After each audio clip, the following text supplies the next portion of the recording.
प्रभु यीशु मसीह के धन्य नाम में आप सभी को प्रेम भरा नमस्कार।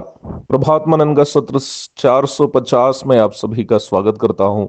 आइए आज का मनन के लिए हम पढ़ते हैं इफिसी अध्याय 1 पद 18 और 19। और तुम्हारे मन की आंखें ज्योतिर्मय हो कि तुम जान लो कि उसकी बुलाहट की आशा क्या है और पवित्र लोगों में उसकी मिरास की महिमा का धन कैसा है और उसकी सामर्थ हम में जो विश्वास करते हैं कितनी महान है। एक बार एक व्यक्ति अपने बेटे के बारे में किसी दूसरे से बात कर रहा था। उन्होंने कहा, मेरा बेटा कई भाषा जानता है। अगले ने कहा, अच्छा, ये तो बढ़िया बात है, बुलाइए आपके बेटे को, मैं भी सुनना चाहता हूं कि वो कौन कौन सी भाषा जानता है। तब पहला व्यक्ति ने कहा, यह तो सच है कि मेरा बेटा कई भाषा जानता है, लेकिन एक समस्या है। क्या समस्या है? दूसरे ने पूछा। समस्या यह है कि वह गूंगा है, बोल नहीं सकता।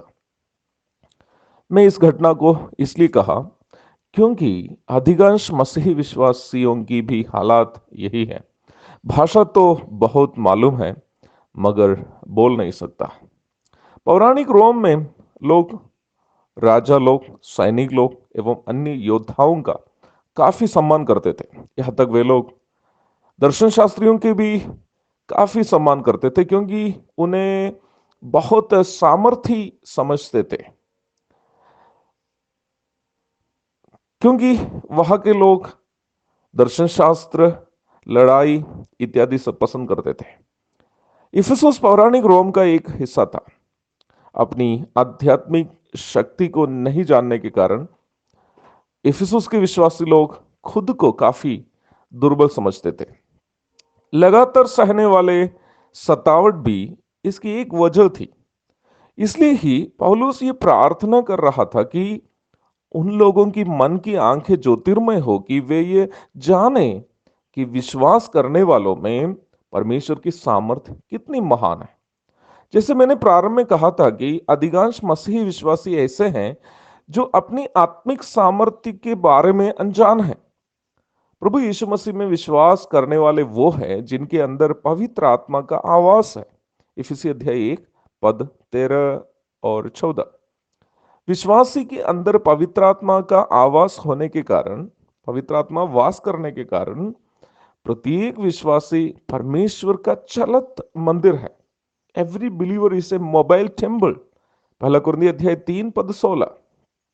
यूहन्ना रचित सुसमाचार में प्रभु यीशु मसीह ने यहूदा से, जो इस्करियोती नहीं था, इस प्रकार कहा, यदि कोई मुझसे प्रेम रखेगा तो वो मेरे वचन को मानेगा और मेरा पिता उससे प्रेम रखेगा और हम उसके पास आएंगे और उसके साथ वास करेंगे। अध्याय 14 पद 23। इस पद के अनुसार हम ये समझ सकते हैं कि विश्वासियों में त्रिएक परमेश्वर आत्म रूप में वास करता है। अगर ऐसी बात है तो प्रत्येक व्यक्ति जो यीशु मसीह को ग्रहण किया उनमें त्रिएक परमेश्वर का, जो सर्वशक्तिमान, सर्वज्ञानी, सर्वोपस्थित, सनातन एवं ना बदलने वाला है, वास करता है। यूहन्ना रचित सुसमाचार में प्रभु ने पुनः कहा, मैं तुमसे सच सच कहता हूं कि जो मुझ पर विश्वास करता है ये काम जो मैं करता हूं वो भी करेगा, वरन इनसे भी बड़े काम करेगा, क्योंकि मैं पिता के पास जाता हूं।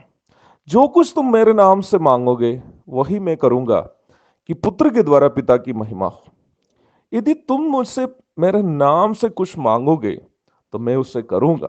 यूहन्ना अध्याय 14 पद 12 से 14 तक।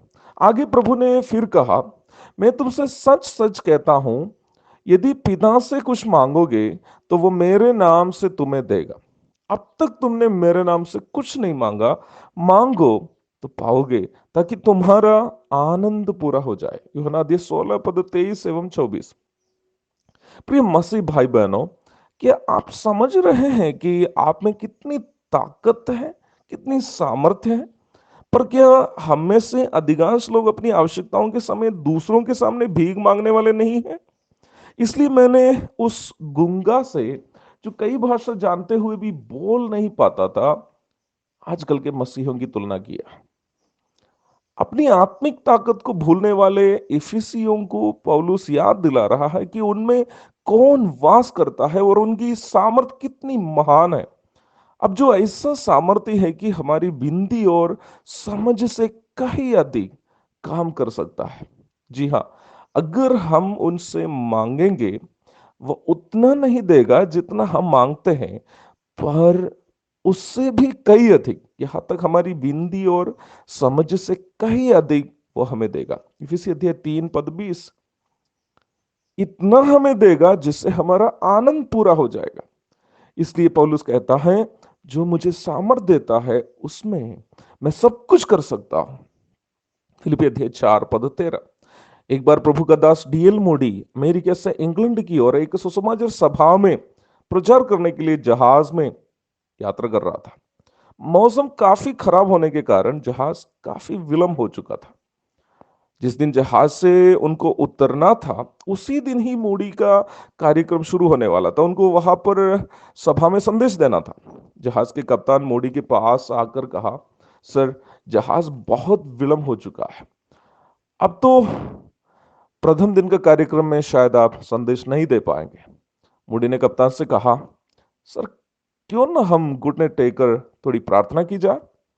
क्यों नहीं, कप्तान भी तुरंत राजी हो गया।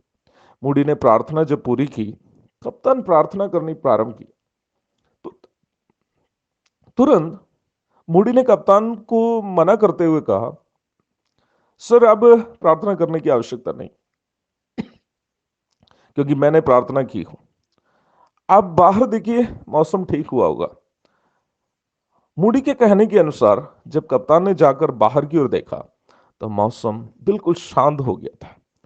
प्रभु के अनुग्रह से मूडी ने निर्धारित समय पर इंग्लैंड पहुंचकर वहां संदेश भी दिया।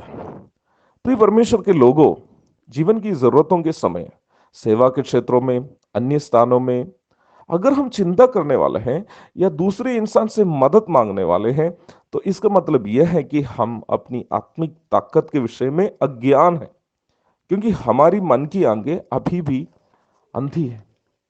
आइए प्रभु से हम मिलकर प्रार्थना करते हैं। प्रभु, हमें आपकी पहचान की आत्मा दे, ताकि हमारी मन की आंखें ज्योतिर्मय हो और हम हमारे अंदर कार्य करने वाली आपकी सामर्थ की महानता को पहचान कर सकें। आमीन।